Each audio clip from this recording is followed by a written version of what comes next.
Oh,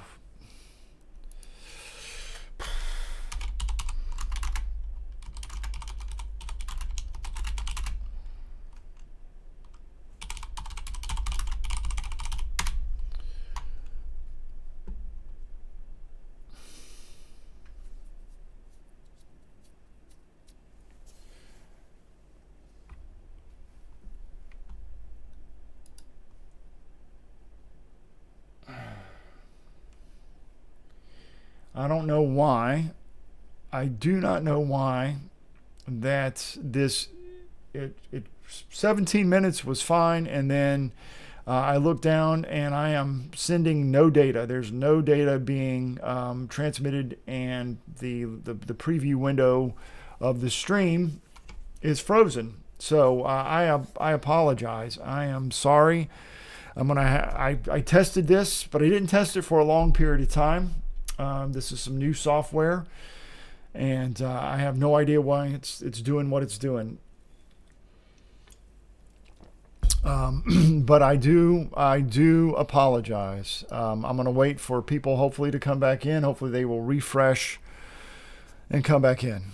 If you use OBS, and you can tell me why that the software just freezes, the live stream just stops, I would love to know. So I'm going to go ahead and maybe kill everything else that might be running in the background. Let's see. That's everything.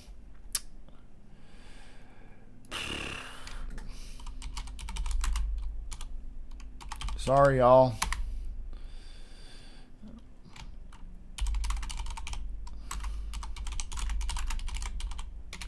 So, no idea what's going on. Glad you're back. All right. So this is where we were, as far as I remember, from where the stream stopped. From what I saw was when it was detecting sky. So this this is the sky that got selected. You can see the mask. I can take and show the overlay. There we go. There's our mask for the sky.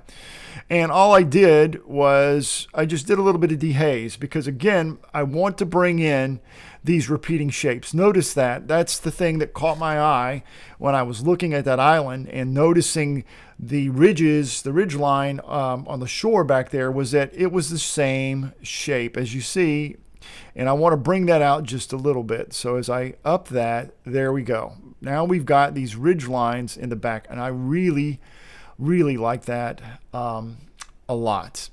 So there's our first set of edits for this image. We're going to bring that in. So once we got that done, we can start doing our global adjustments. So global adjustments obviously are going to affect everything.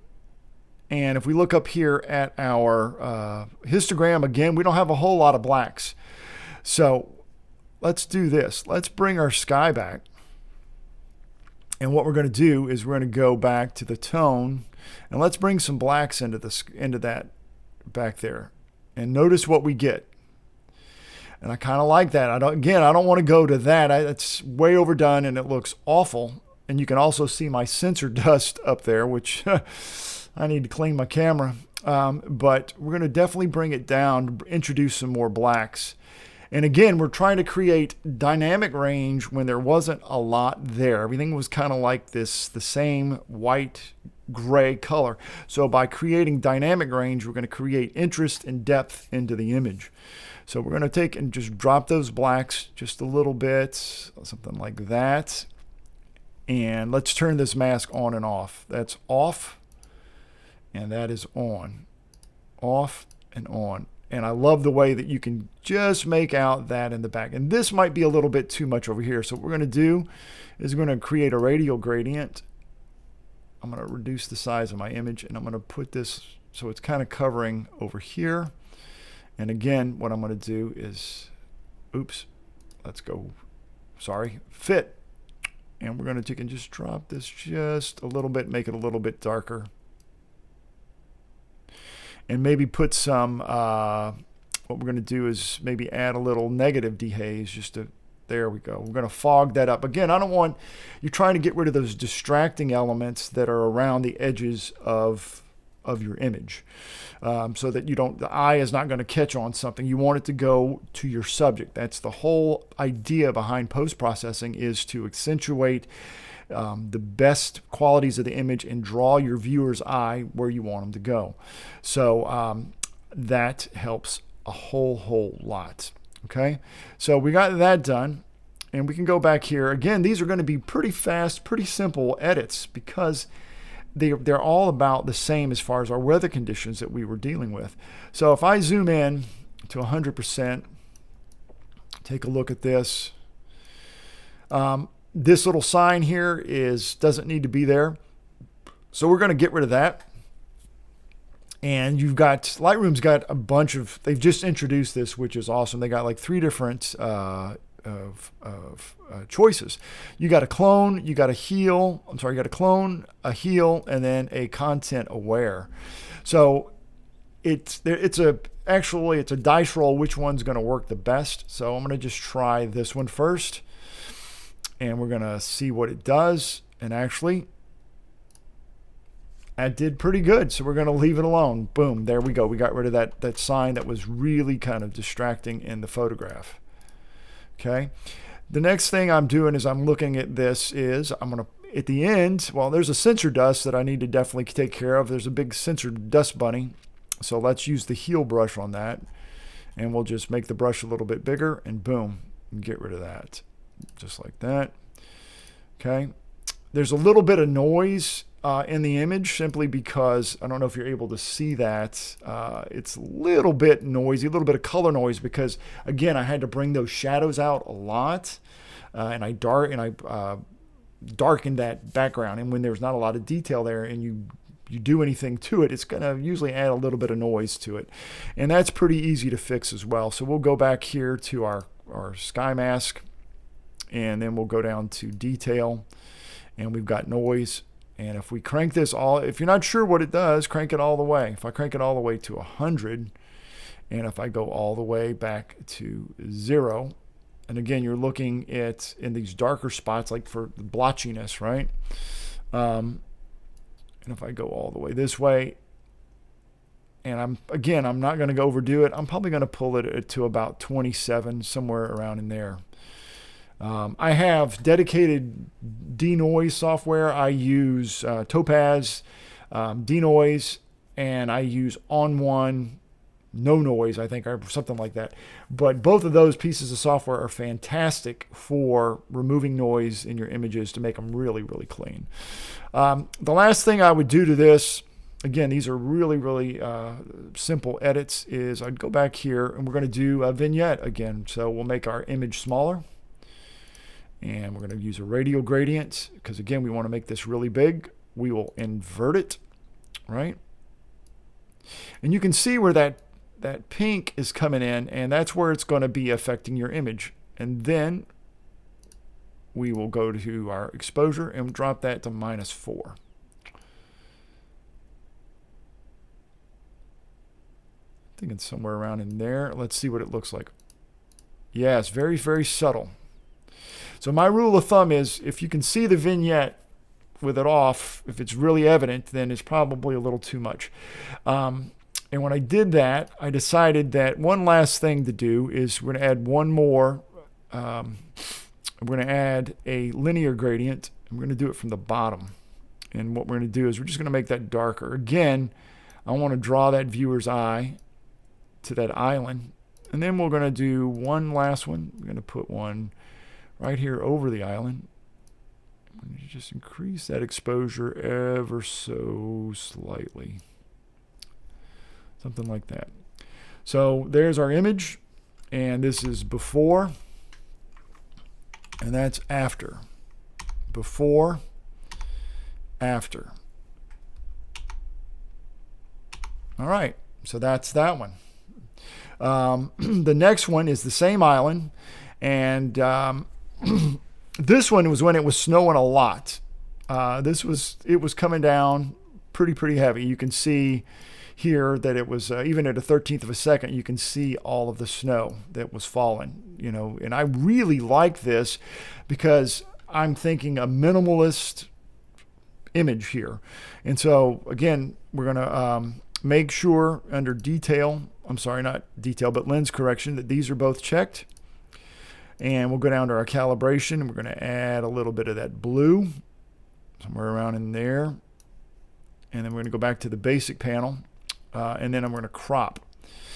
And I think a 1-to-1 square is the way to go on this. Like that.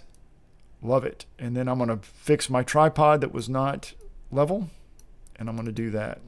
So already I think we've made a much better image than what we started with. Okay. And now we're going to do just some real basics. We're going to go back to dehaze. We're going to do this to the whole image just a little bit, just to bring out that island a little bit more. Okay. And then we're going to add some masks. We're going to do a linear gradient again. I'm going to bring this from the bottom. And we're going to drop our exposure just the slightest like that. And we will add a radial for the island. Again, we want to guide our viewer's eye through our photograph. That's the key. I'm going to bring that up just the smallest amount. Somewhere around in there. Okay. And one thing is, your camera's pretty stupid when it comes when we're shooting in the snow or when you're shooting all the time. And so it's going to, very likely, it's going to, when you're dealing with the whiteout conditions that we had some of the day that day, it's going to take and it's going to underexpose. All right. Even though this is showing over here that it's not super underexposed or anything by any stretch, we could make it a little bit brighter, I think, or whiter. So what we're going to do is we're going to bring these whites up a little bit. So we're going to go doot, and see how there's our highlight alert. That's way too much. But I think if we bring it up just a little bit, there we go. I'm liking that better. And then we'll introduce a little bit of contrast into the image. It's going to help as well. Okay. And then for our last thing, again, I told you these are just super easy edits because of the conditions that we were shooting in. We're going to do another vignette, invert it, and then we're going to drop that exposure. And that might be a little bit much, maybe make it a little.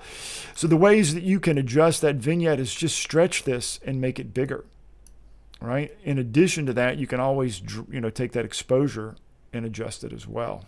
Okay. Subtle is what we're after. Okay. So there's our image. Let's fit it to the screen. So far, so good on the text side. It's still working. It's still chugging. So fingers crossed. There's our before, and there's our after. Before, after. And excuse me. And if we zoom in to 100% on this, let's see if there's anything else that I might want to do to this. There's that awful sign. We can do what we did before. So we go here to our heel brush, clone stamp, and let's see how well it does.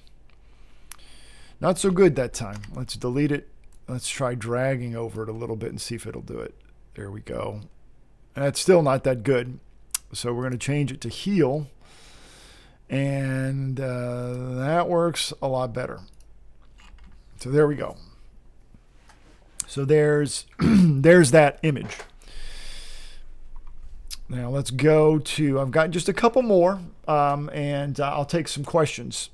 And I know I'm kind of moving fast, but again, this is recorded, and I hope to God that I'm able to maybe splice these together somehow so that it's just one continuous video. But you can always just go back and watch these if you're trying to follow along or you forget some of the stuff. But I do want to leave time for some questions at the end of the hour, and I'll give us a little bit of overtime since I had these technical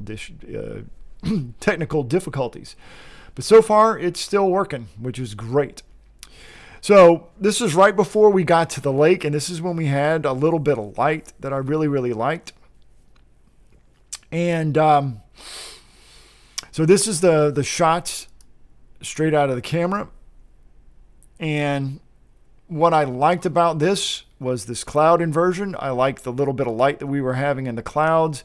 I liked this evergreen that was here, and I like this evergreen over here. So my idea is, again, the center of interest, the interesting part of the photograph is here in the center. So again, what we'll do is we're just going to really quick check, make sure these are done and under lens corrections.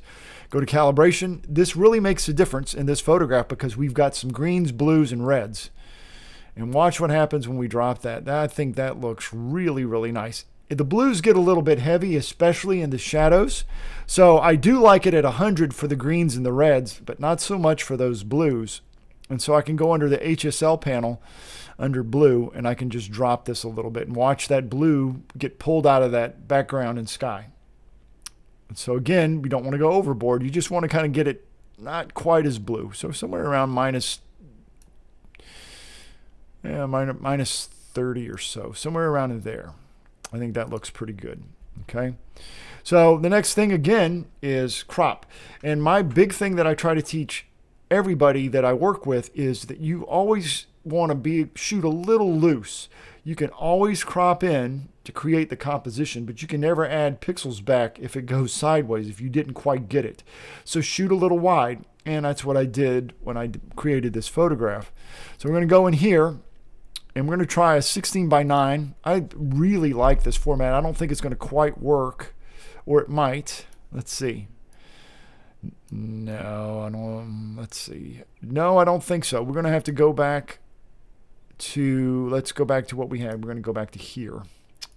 This is going to be better. Yes. Okay. So this is the part of the photograph that I find the most compelling and by far the most interesting is right here. We've got a framing element of this really tall tree on the left, and then we've got this cloud inversion down here in this valley in the middle, which is kind of where you want the eye to go. And we've got a little bit of interest in the sky up here at the top. Now, we don't ever want to crop so tight that it's crowded. We never want our subjects or our elements in our image to be crammed up against the side. It feels awkward. So we always want to give our elements a little bit of room to breathe. And that includes, we don't want the top of the tree to touch, and then we don't want, it to fall out of the bottom of the frame either. Okay, so we want to give that tree a little bit of space over here to breathe nicely. And I think that looks pretty good like that. So we're going to open that up and do it just like that. So let's go for our exposure. Looks pretty darn good. So we see our histogram looks pretty good all the way across. And we can do some basics. We can bring our whites up a little bit and watch that histogram kind of move to the right. We don't want to go too far because we start blowing out those highlights very, very quickly. So we want to somewhere around in there. And then the blacks are already almost touching, and I don't think we need to go anywhere with those. If you notice, see it's creeping in, and any of these blue areas are where those shadows are crushed. And we don't want that to happen either. So we're going to bring that back up and probably not even mess with the blacks because I think that's pretty good as it is. In this image, we're going to bring the shadows up. All right, we want to open these areas up just a little bit. So something like that. Our highlights. Now, to be honest with you, I've actually blown this part of the sky. This was I was kind of pushed for time because the weather was starting to get bad when I took this shot. And I'm pretty sure that I should have bracketed or underexposed a little bit more because this whole section of the sky, I think I blew it. But we're going to try. We're going to bring these highlights down. And again, by doing that, we're introducing depth and drama into the image, right? Instead of something that is just kind of nondescript, we're going to bring those highlights and we bring some definition into those clouds. I don't think we need to go to minus 100. I think that's a little much, but definitely somewhere around in there I think looks pretty good. And like I say, this area in here, I think I just kind of blew it, and yeah, it is what it is. But so the next thing we're going to look at is, again, drawing that viewer's eye into our image. And we do that by using these masking tools that Lightroom gives us. So the first thing we can do is we can try to, if we wanted to darken those highlights a little bit more, we could try selecting the sky and see if we can't bring maybe some specific spots of that down. Let's see.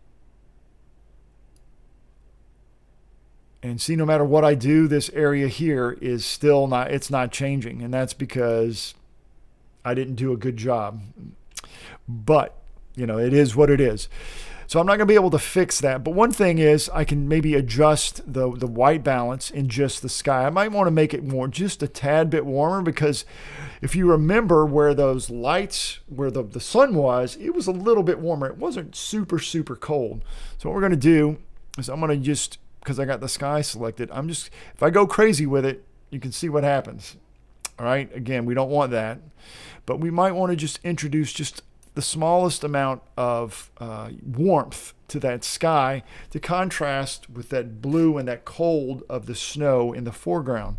So we're just going to use that to warm the sky up just the smallest amount, because the sun was poking through. All right, so we got that, and I think that looks pretty good. We did like an 18. Okay, so we'll go back to here. And again, this down here in the bottom right is not that interesting. We want the person's, you know, this is the part of the image that we want most to bring that viewer into. So we can take our exposure overall, and let's bump that up just a little bit, somewhere around in there. And then we're going to zoom out, and we're going to add a vignette, just like we did on the last images, right? So we're going to do this and make a big one like that. We're going to invert it. We'll go here and we're going to drop that exposure. Okay, and if we move it around, again, we see what it's doing to our image, right? Which is the beautiful, you know, it's like putting a flashlight on your image. And I really, really like being able to do this, and it has so much flexibility. So we want, to me, these bottom corners need to be a lot more affected than these top corners. But as we play with it, we get to see exactly what it's doing.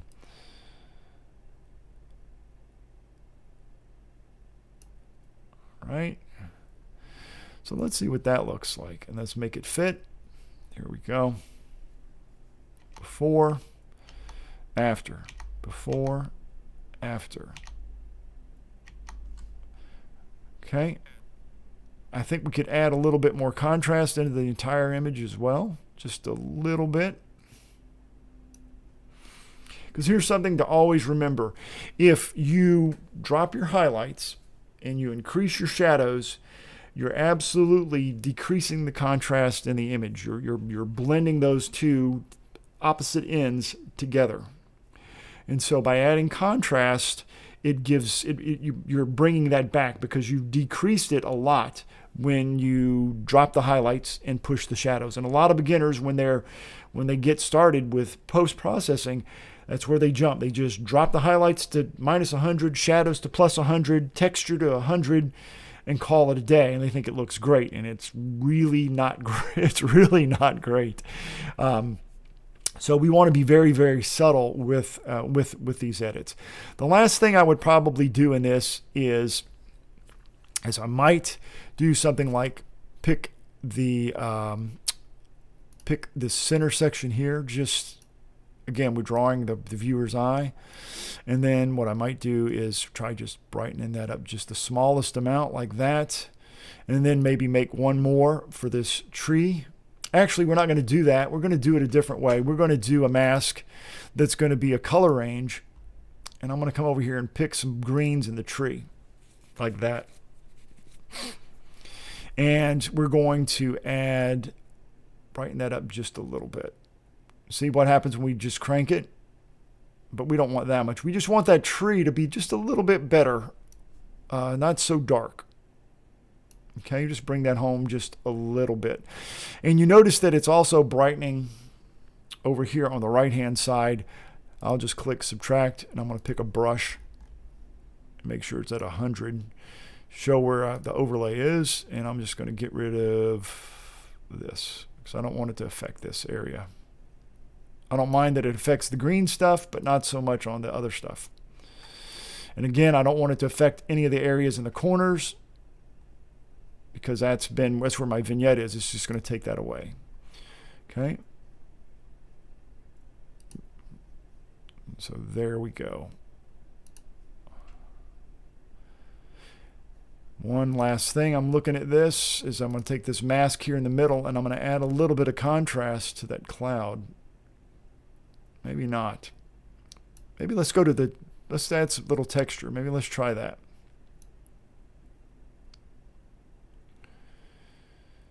Just a little bit like that. All right, so let's do a before and after. So I think that's a lot better. Now, this same exact image, I'm not going to edit it again, but Sherry, who was there, I caught her camera when I was looking and helping her, and I loved the composition that she came up with, and so I kind of stole it, and I want to show you what it kind of looks like. So this is what she did. It was something like this.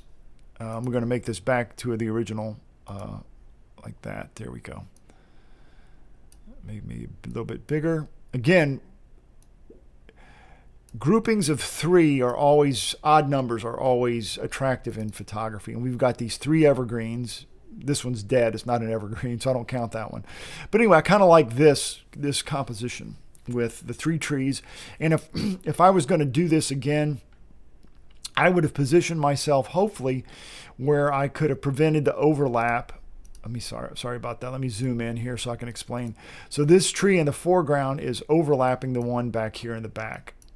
And if I was going to really finesse this composition, I would have worked it so that this tree was not intersecting with the tree in the background, because again, that overlap is something you want to avoid.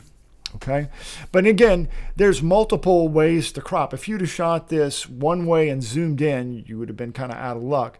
And I'm not saying shoot everything at 16 millimeters. I'm just saying that when you get a composition that you like, shoot a little bit wider so that you've got some wiggle room when you get it back in post-processing.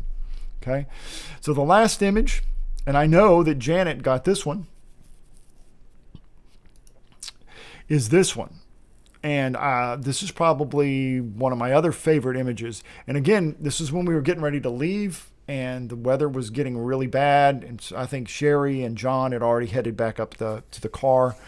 So I was really kind of focused on, getting everybody going. So I didn't spend a whole lot of time on this. But I really, really like it. So this is the raw file right out of the camera with no edits. And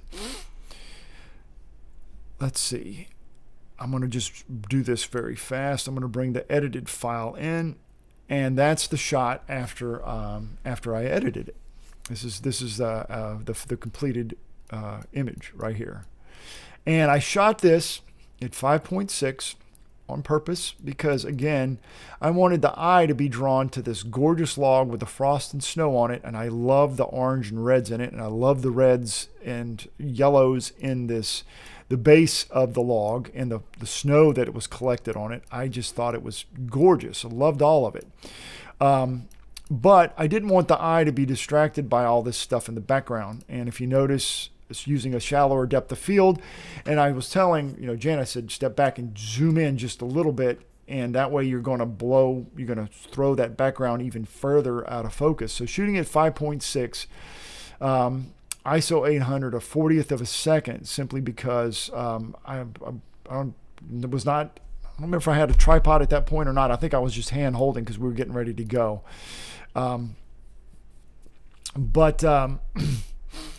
That is the final edited images. And this was done pretty much the same way that we've done the other ones. So, there's our base image. You'll notice that if we go down here to calibration, watch what happens when I bring this blue all the way over.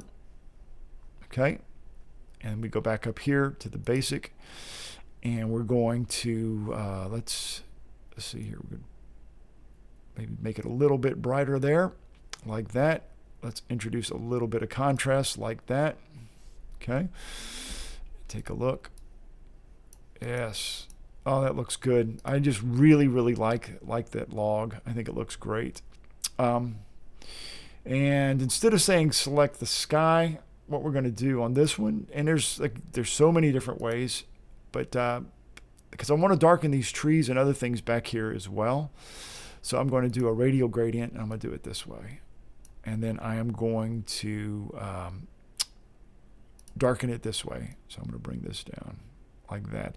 And as I darken it, my sky is going to get a little bit bluer, those clouds in the back. And if I don't want that, I can always just desaturate it. But I kind of like it because it gives that cold feeling. So I'm okay with that. So we're going to darken it just a little bit. And if again, this allows me to feather it to my heart's desire. I can just put it exactly where I want to, which is really, really nice. We're going to crop it again because I don't think there's footprints down here, and I would have finessed it a little bit more had I more time. So what we're going to do is we're going to go with a 4x5, which I think works really well. Something like that. Things I don't like about this image. I don't like the fact that I cut these branches off.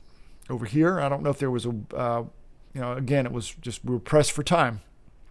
The other thing is, I'm not super jazzed about this, but this other log here, and I thought about cloning it out, but I just didn't, for this particular image. I kind of just left it like it is. So I wanted to take, if anybody has, any questions about anything that we've talked about, or any. It doesn't even have to be about what we shot. It can be about anything. Also wanted to let you guys know that if you want to learn Lightroom, if what I did was like way over your head, or you understood some of it, or you would like, some more in-depth, one-on-one time where we can work on your images, I do that a lot. So if you're interested, you can just drop me an email. You got my email address, or go to my website, do it that way. Let me know, and we can set up some one-on-one lessons that will cover exactly what you want to learn and none of the stuff that you're not interested in. Also, I wanted to show you one last image. Let's see. Janet says, are you not a fan of linear? I love linear. I actually used it on a couple of these images.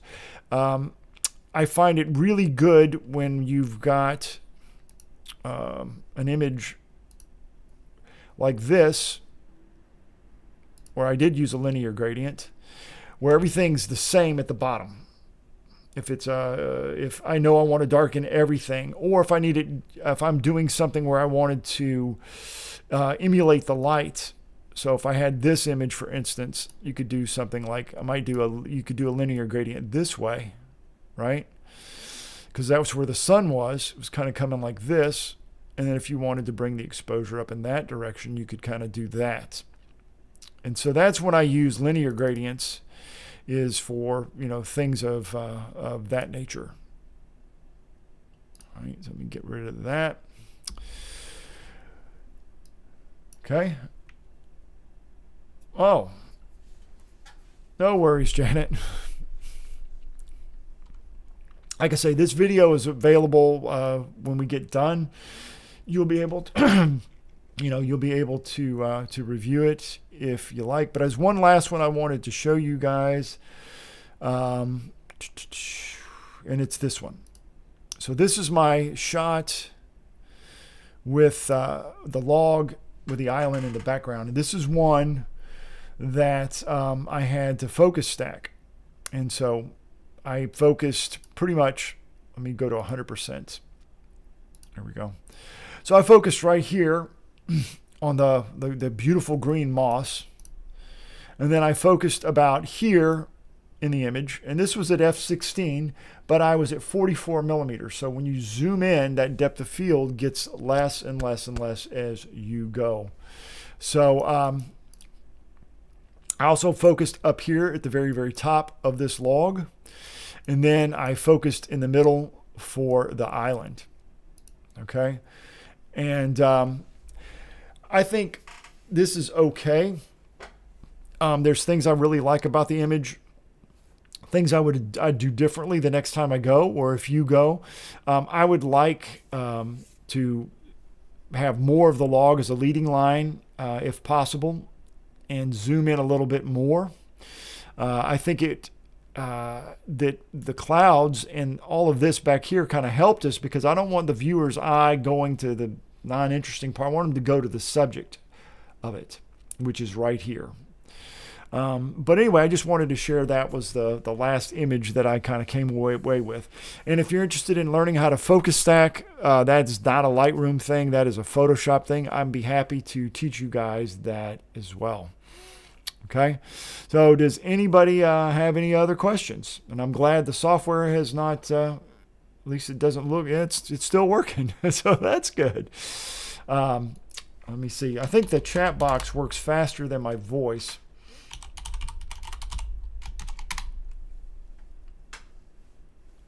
Well, there we go.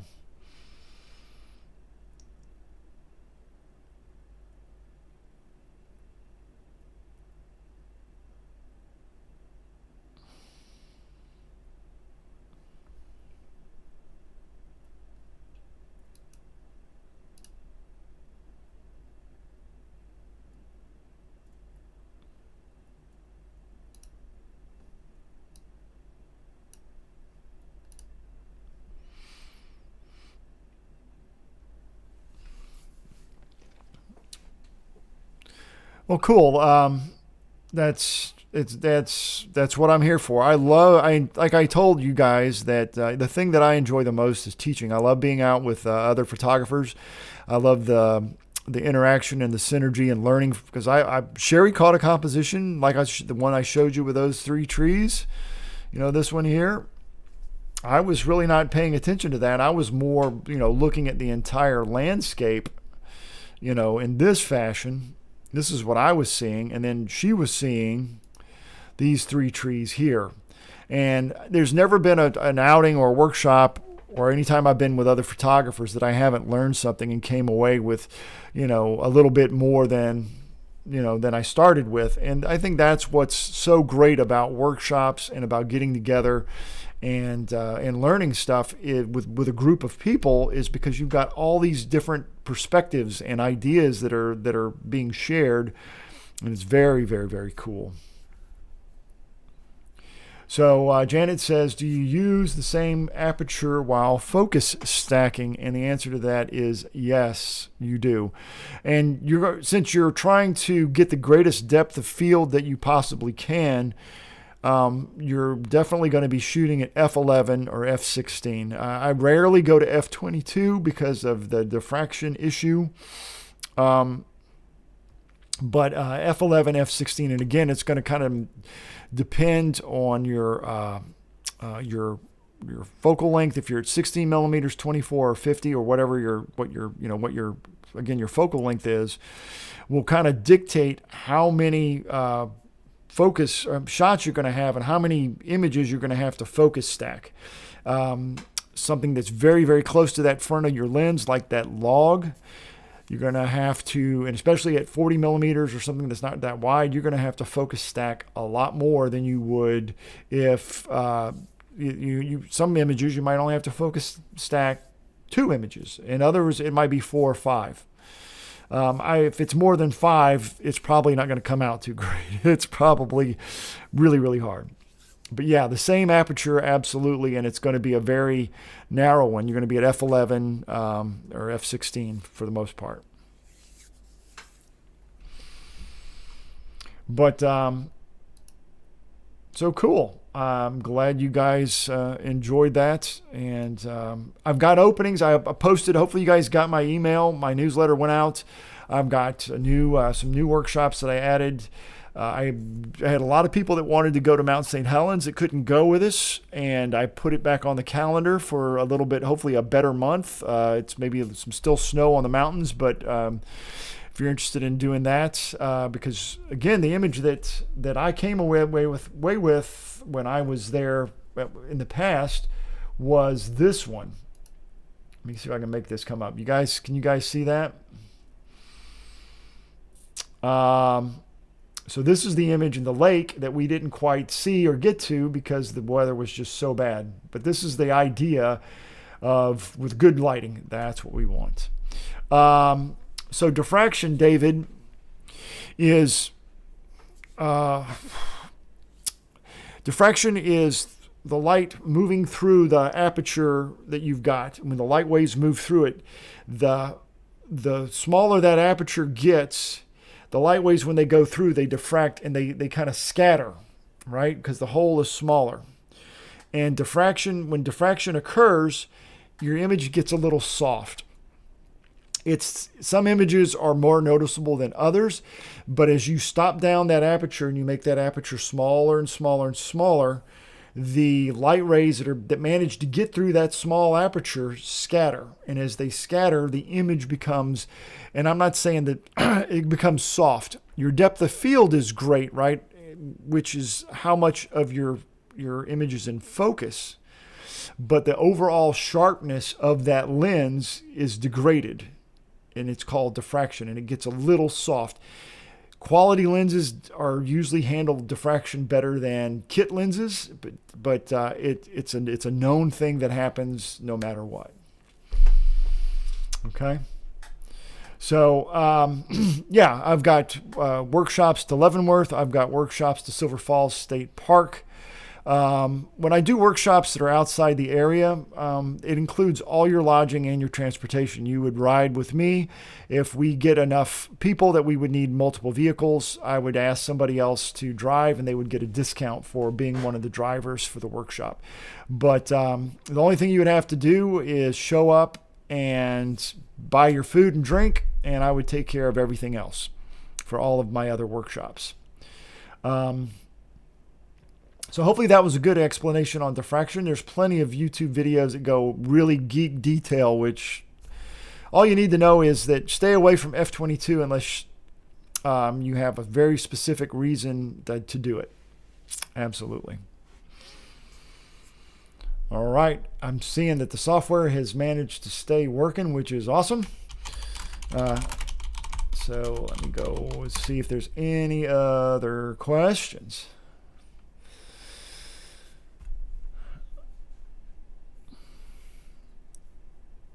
Let's see what you got.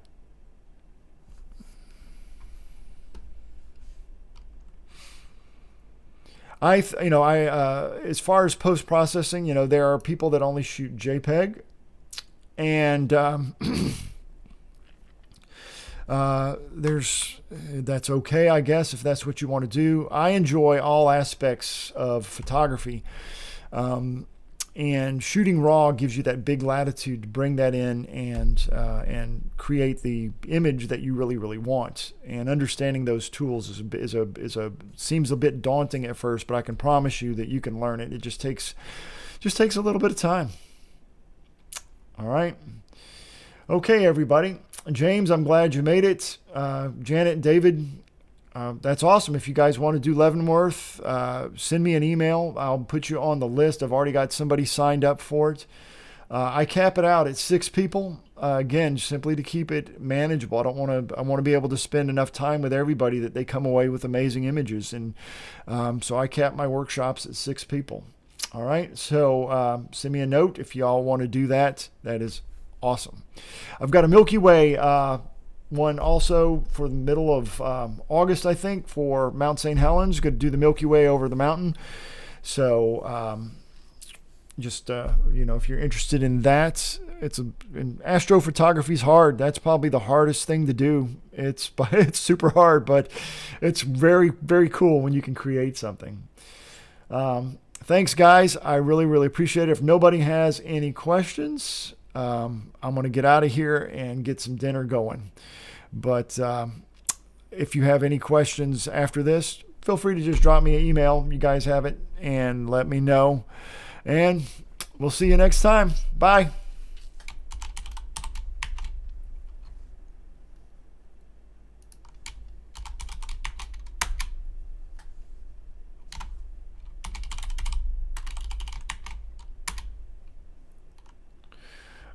James says he didn't see the price for the last 2, though. So the multi-day workshops are going to depend on lodging, where I can get the rooms and how many people. But my 4-day workshops last year, my 4-day workshops to Leavenworth were around $1,400 per person. I expect that not to change very much. And again, that includes your lodging and your transportation. So if you're in Seattle, James, we'd meet somewhere and I could just pick you up. And you wouldn't have to drive, provided I had room in the car. If you did want to drive, you could do that as well. I like to take fewer cars because it becomes a problem with parking, but in other issues with too many cars. But that's what the workshop last year to Leavenworth was about. That workshops that go longer or shorter are going to vary in price, again, depending on the lodging and the other things that we'll be doing. All right, guys, see ya.